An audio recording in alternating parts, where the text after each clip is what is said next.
Okay, guys, next thing we got is a replacement shock shaft, just the original one. Um, yeah, guys, it's for because what happened was I'll grab the shock right here. What happened is that my shock shaft snapped. I hit a log. It was my fault. I was going too fast and I hit a log, the butt end of a log, directly onto the shaft, like perfectly hit. And just grab some pliers really quick. Here's the shock right here. It's fully compressed right now. But here. So that snapped right off, and then I'll show you the other ends.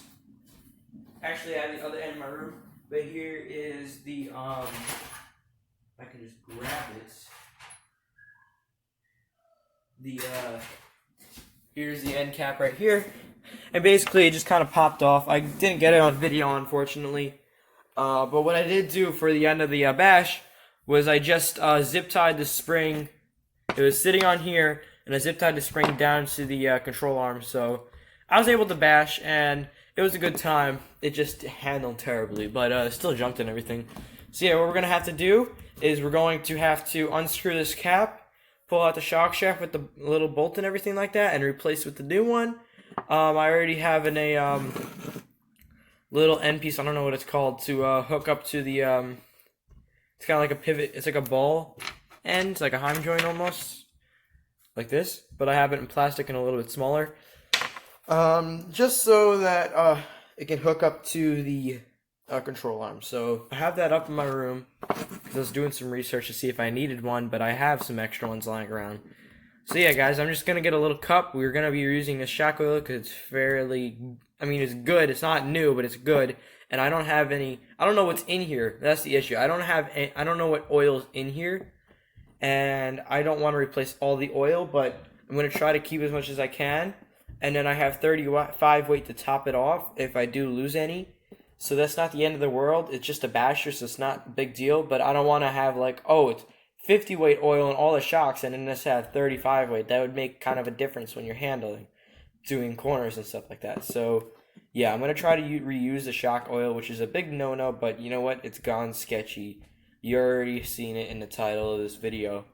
Pretty much all my fixes are a little bit sketchy, but you know what?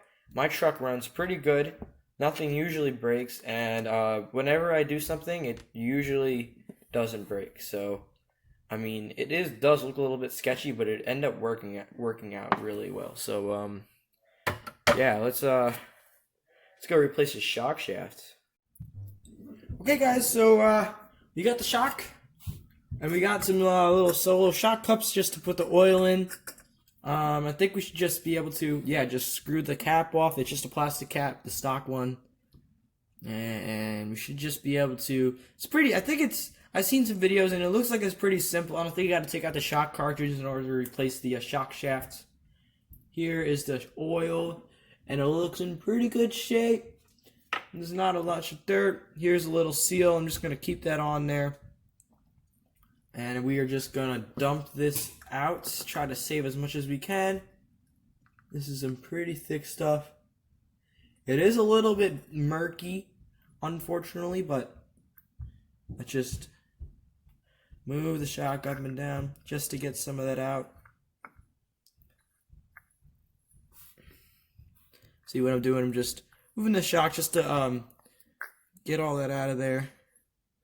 And we're going to push it all the way up.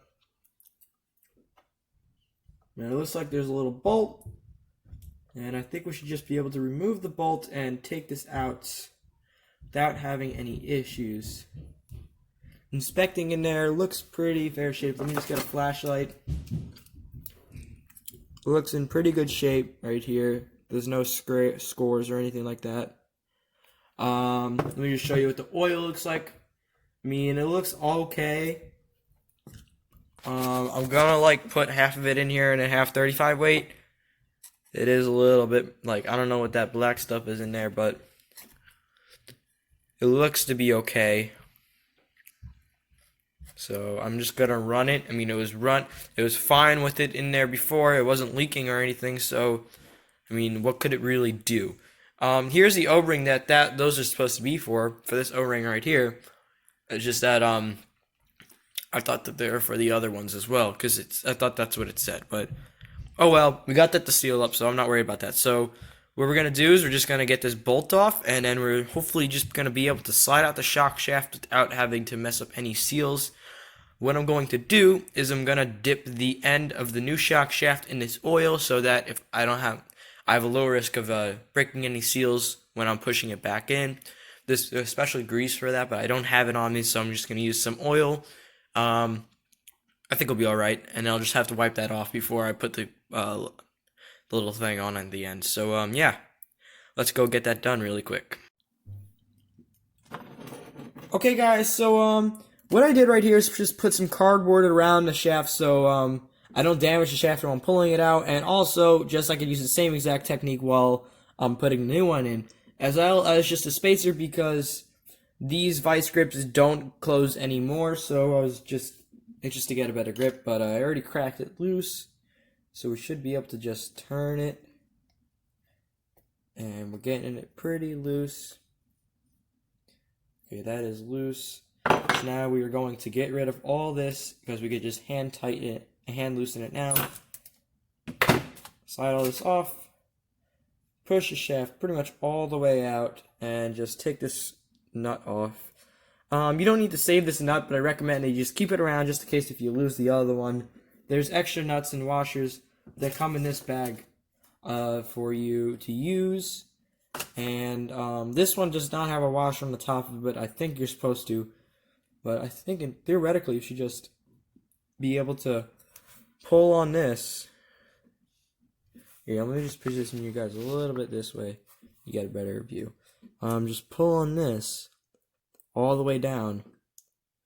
Should just, yep, just like that. So now we have the shock off. Everything is still aligned. There's still a hole. You can still see a light.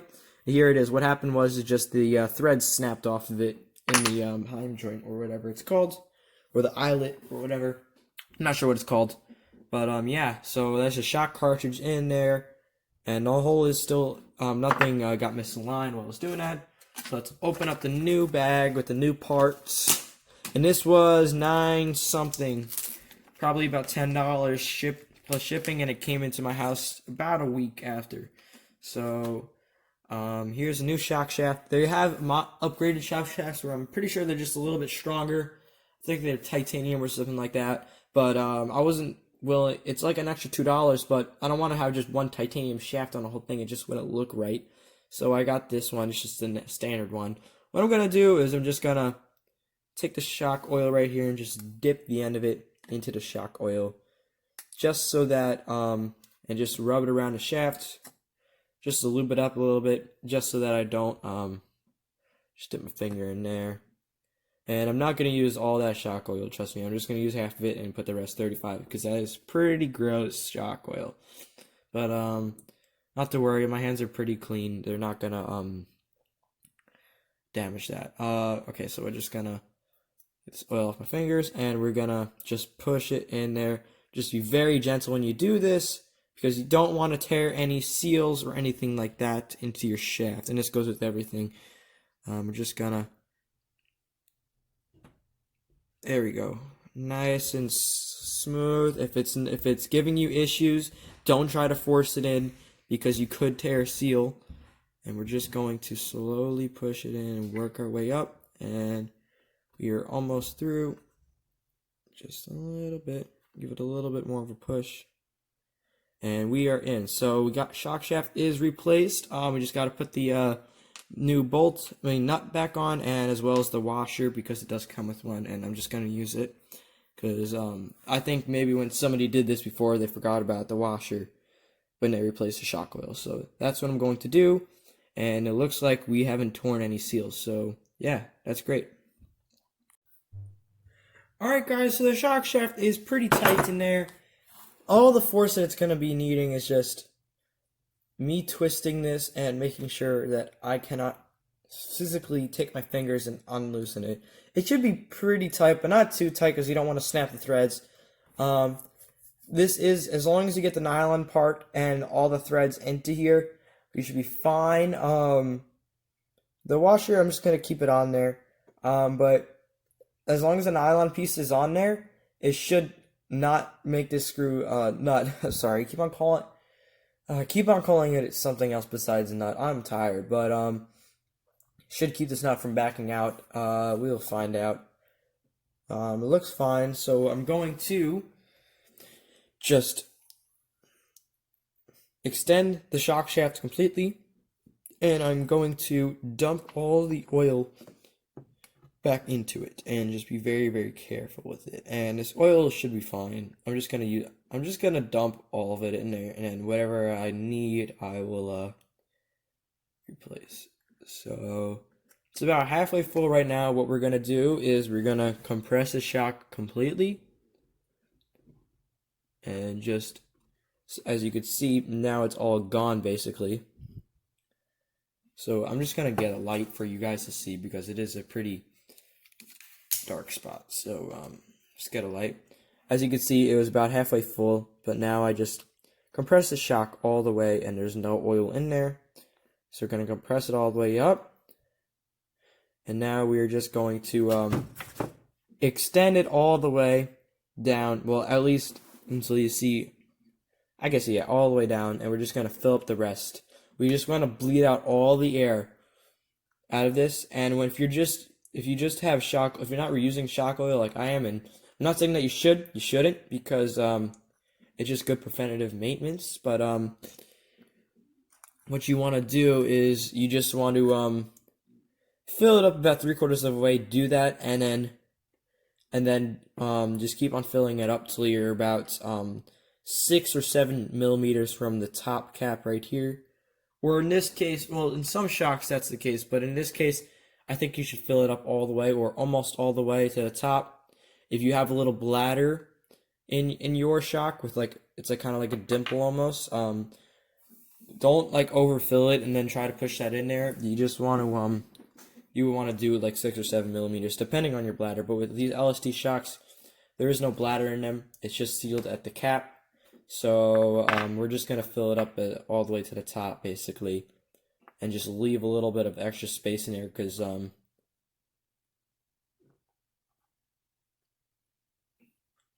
basically you just don't want it you don't want to overfill them, and then that's how you get leaking shocks. So as you can see, it is moving nice and smooth, but the issue is that there's still a little bit more oil. So I lost a little bit, so we're just gonna place our shock on our shock stand, which doesn't fit anymore because I put this stupid eyelet on.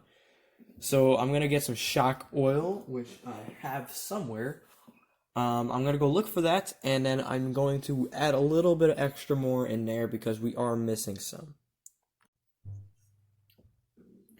Alright guys, so I got some 35 weight oil, and I'm just gonna top it off with this because that's all I got. But this stuff is still pretty clean and is certified silicone shock oil, apparently from Losi. So we're just gonna add just a little bit,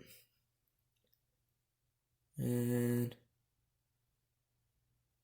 we want to get it so that it's not overflowing when we compress it, but it is a few millimeters. I'd say here, let me just get the camera off from here. It is about 2 or 3 millimeters from the top. That's what you want. Now we're just going to slowly compress the shock and make sure that no shock oil comes out.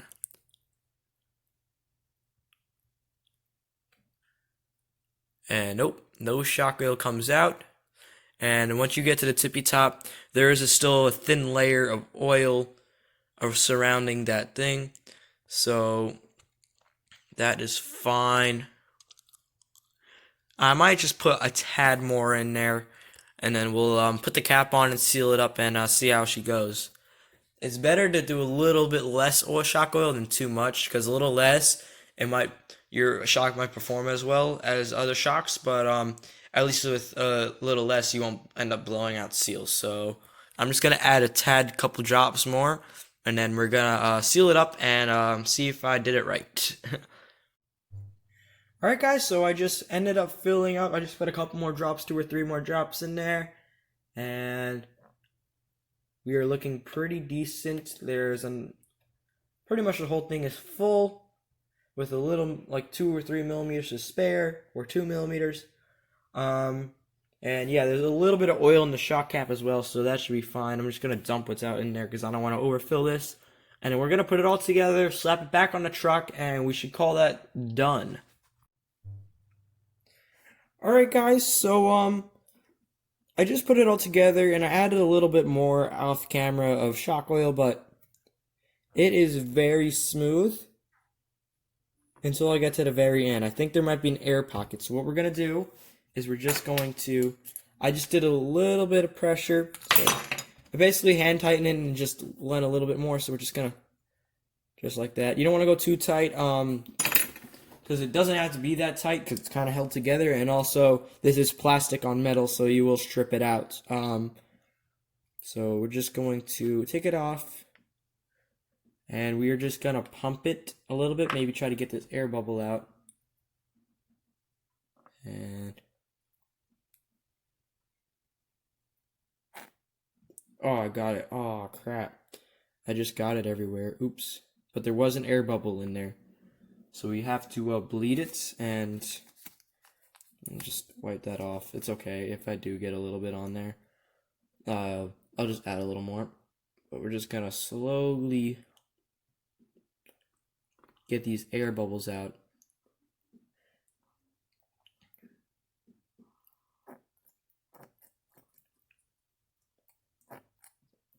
Okay, so we're just going to add some more because at the very top there is a bleeder hole, so what I can do is basically to the top and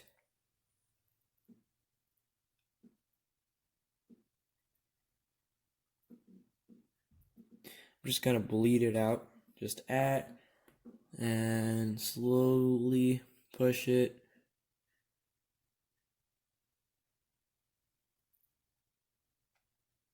Okay, that should be plenty.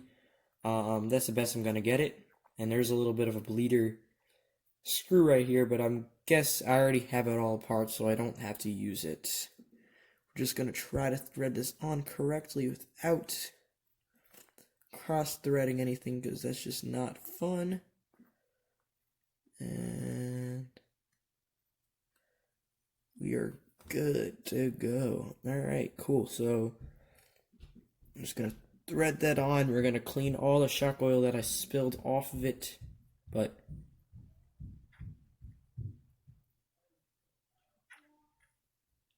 nice and smooth shocks.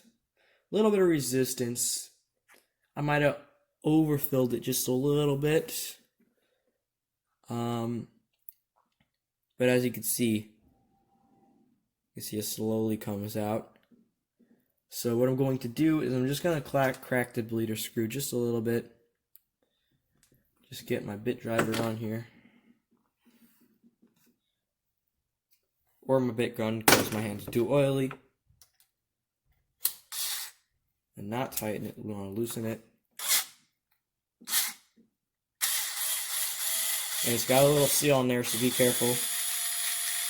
Just gonna open that up a little bit and slowly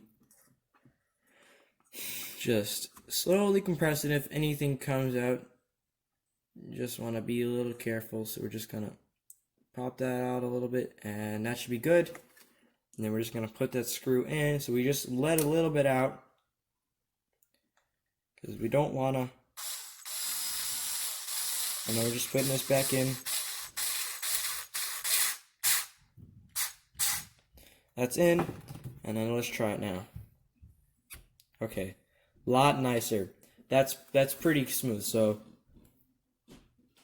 it's not doing that thing where it's coming back up as much. So nice and smooth.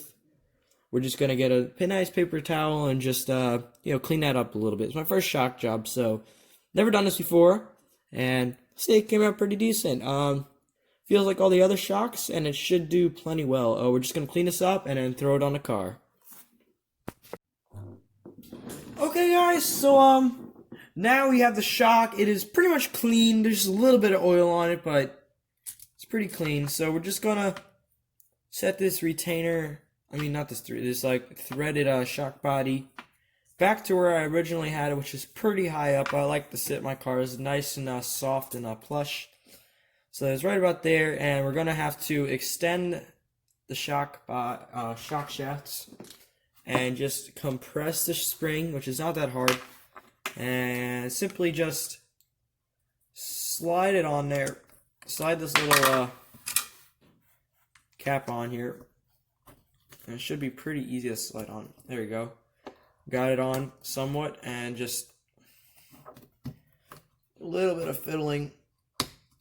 Okay, we just gotta slide it down on the shaft. I'm struggling with this. Struggling with this one, that's for sure. Okay, and just snap her on there. Come on. So close. Just gotta get it seated properly. Okay. Come on. I don't wanna.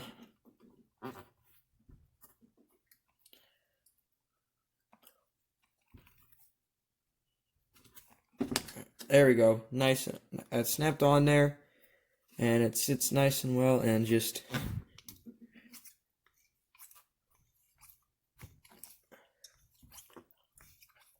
perfect. All right, so everything is nice and ready to go. I just gotta pop the little ball from the old joint and put that one in this one right here, and yeah, it should be ready to go. Nice and smooth. So yeah, just gotta pop that on there, and then we should be done with my truck.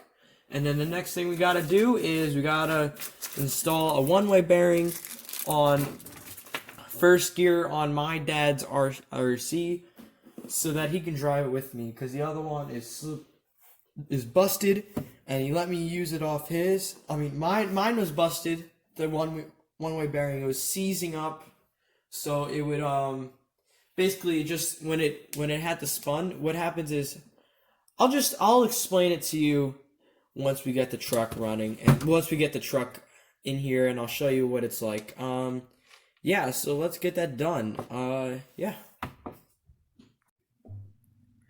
Alright guys, so next thing we gotta do is we gotta figure out how we're gonna pop this ball out of here and put it into this one. So what I'm going to do is I'm gonna do this off camera, because it's gonna be a process, and I want this video's already going for too long, and it's gonna be a process, and I just kind of want to focus on it and get it out and pop it in there. The popping in part should be pretty easy, but I don't know how I'm gonna pop it out. So yeah guys, I'll cut to when I have this in here. Alright guys, so yeah, unfortunately I took this part in the garage and we cleaned out the garage, so I did lose the bolt that's right here.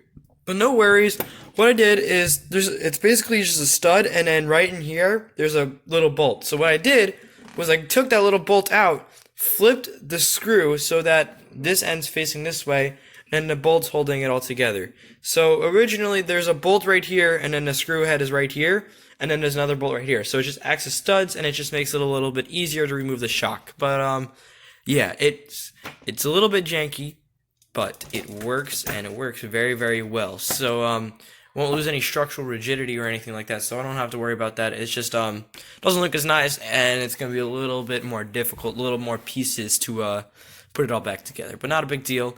Everything is done with my truck. We're just gonna basically it's done. I'm just gonna have to clean the air filter next time I drive it. But now we're gonna move on to my dad's truck with the 2-speed transmission, the issues that I have on there. But it is late tonight, and I'm gonna finish this up tomorrow.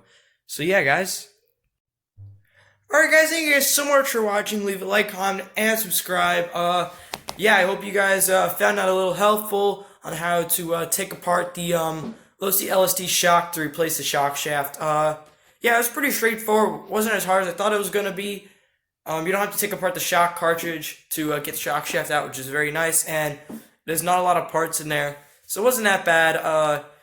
Yeah, guys, so it was my first time doing it. It wasn't that terrible, and now I know how it works. Yeah, guys, the next video is gonna be working on my dad's losi LST or aftershock. I'm not sure what it is. The sticker fell off the side that tells you what it is, but it has all the losi LST upgrades in it. It has the diffs, the engine and a bunch of aluminum parts as well as RPM arms. So it's pretty beefed up. We're going to be doing the gas tank O-ring because that is it's leaking a little bit, so we're not getting the best fuel pressure. It was on its way out. And we're also going to be doing the one-way bearing on a 2-speed transmission. There's one-way bearing on the first gear, and that is broken. So we got some new one-way bearings on Amazon, and they're right size. We could press them into the fitting for the one-way bearing, the spindle. So yeah, guys, that'll be our next video, and then the video after that is going to be some bashing footage of my RC and even possibly my father's RC car, which would be really, really cool because that thing is a beast. I only drove it once in a little while, so yeah, it'll be a good run and shakedown. It'll be nice and fun to have me and my dad be driving around and stuff like that. And yeah, guys, see you guys in the next video, and stay tuned for more Nitro content.